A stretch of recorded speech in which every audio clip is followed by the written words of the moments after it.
Hello friends, welcome to snow சமையல். இன்றைக்கி நம்ம ஸ்னோ சமையலில் ரொம்பவே டேஸ்டியான ஒரு ஸ்வீட் ரெசிபி கோதுமை அல்வா எப்படி செய்கிறதுன்னு தான் பார்க்க போகிறோம். இது ரொம்பவே சுலபமாக செஞ்சிடலாம். இப்போ நம்ம அல்வா செய்ய ஆரம்பிக்கலாம். அல்வா செய்கிறதுக்கு நான் 1 கப் அளவுக்கு கோதுமை மாவு எடுத்திருக்கேன். மாவை நல்லா ஸ்ட்ரெயின் பண்ணி எடுத்துக்கோங்க.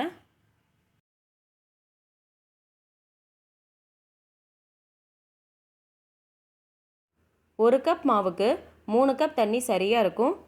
முதல்ல 1 கப் அளவுக்கு மட்டும் தண்ணி சேர்த்துட்டு கட்டிகள் எதுவும் இல்லாமல் மாவை நல்லா கலந்து விட்டுக்கோங்க.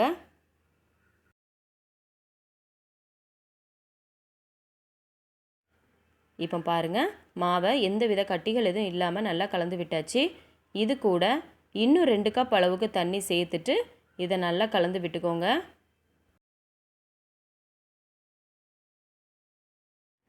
மாவை நல்லா கலந்து விட்டாச்சு.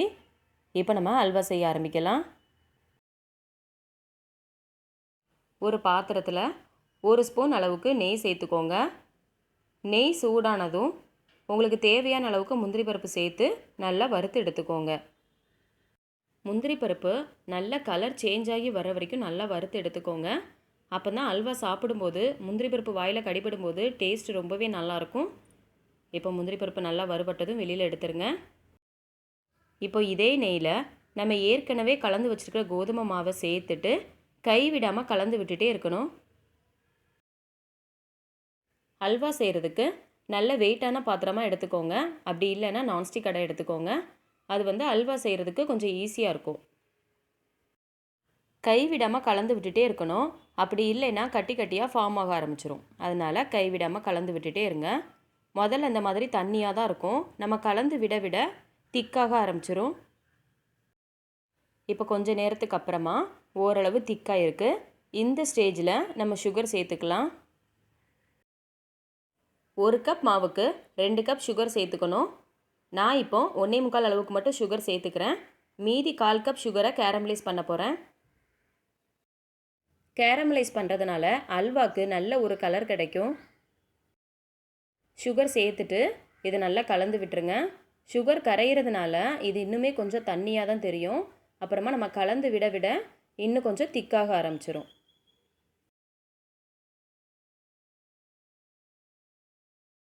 இப்போ சுகர் எல்லாமே நல்லா கரைஞ்சிருச்சு. இது அப்படியே லோ ஃப்ளேம்லேயே வச்சுருங்க. நம்ம கேரமலைஸ் பண்ண ஆரம்பிச்சிடலாம். கேரமலைஸ் பண்ணுறதுக்கு 1/4 கப் அளவுக்கு சுகர் எடுத்திருக்கேன். இது கூட 1 ஸ்பூன் அளவுக்கு தண்ணி சேர்த்துட்டு நல்லா கலந்து விட்டுட்டே இருக்கணும். தண்ணி சேர்க்கலைனாலும் பரவாயில்ல, ஹீட்டுக்கே சுகர் எல்லாம் நல்லா கரைஞ்சி அதனுடைய கலர் நல்லா சேஞ்ச் ஆகி வரும். அது வரைக்கும் நல்லா கலந்து விட்டுட்டே இருக்கணும். கொஞ்சம் நேரத்துக்கு அப்புறமா சுகர்லாம் நல்லா கரைஞ்சி கலர் சேஞ்ச் ஆகி வந்திருக்கு. கேரமலைஸ் பண்ணியாச்சு. இதை அப்படியே அல்வாக்குள்ளே சேர்த்துட்டு நல்லா கலந்து விட்டுறணும். நீங்கள் ரொம்ப டார்க்காக வர்ற வரைக்கும் கேரமலைஸ் பண்ணிட்டீங்கன்னா சுகர் கரிஞ்சு போயிடும். அப்புறம் அல்வாவில் சேர்க்கும்போது அல்வாவில் கசப்பு தன்மை எடுத்துரும். அதனால் கொஞ்சம் கவனமாக கேரமலைஸ் பண்ணி எடுத்துருங்க. அல்வாக்கு நல்ல ஒரு கலர் கிடச்சிருக்கு. ஓரளவு திக்காகி வந்திருக்கு. இந்த ஸ்டேஜில் 2 ஸ்பூன் அளவுக்கு நெய் சேர்த்துக்கோங்க. சேர்த்துட்டு இதை நல்லா கலந்து விட்டுட்டே இருக்கணும். நெய் நம்ம கொஞ்சம் கொஞ்சமாக தான் சேர்க்கணும். இப்போது 2 ஸ்பூன் நெய் சேர்த்துருக்கேன். சேர்த்துட்டு இதை நம்ம கலந்து விட விட நெய் எதுவுமே தெரியாத அளவுக்கு நல்லா அப்சர்வ் பண்ணி எடுத்துக்கும். அது வரைக்கும் இதை நல்லா கலந்து விட்டுட்டே இருங்க. உங்களுக்கு இதை விட கொஞ்சம் டார்க் கலர் வேணும் அப்படின்னா ஃபுட் கலர் கூட நீங்கள் சேர்த்துக்கலாம். கொஞ்ச நேரத்துக்கு அப்புறமா இன்னும் கொஞ்சம் திக்காகி வந்திருக்கு. இப்போ இதில் இன்னும் 1 ஸ்பூன் நெய் சேர்த்துட்டு மறுபடியும் கலந்து விட்டுட்டே இருக்கணும். ஹல்வா செய்யும்போது நம்ம கை விடாமல் கலந்து விட்டுட்டே தாங்க இருக்கணும்.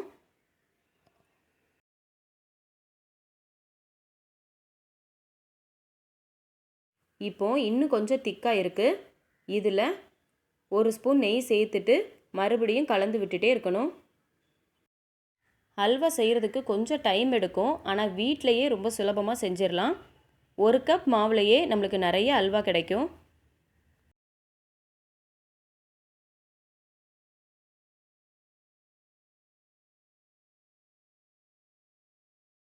இப்போ இன்னும் கொஞ்சம் திக்காகி வந்திருக்கு.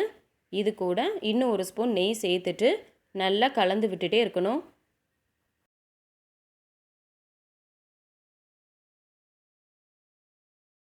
இப்போ ஓரங்கள் எல்லாம் பார்த்தீங்கன்னா ஓரளவுக்கு ஒட்டாமல் வரும். ஆனால் இன்னும் கொஞ்சம் திக்காகி வரணும்.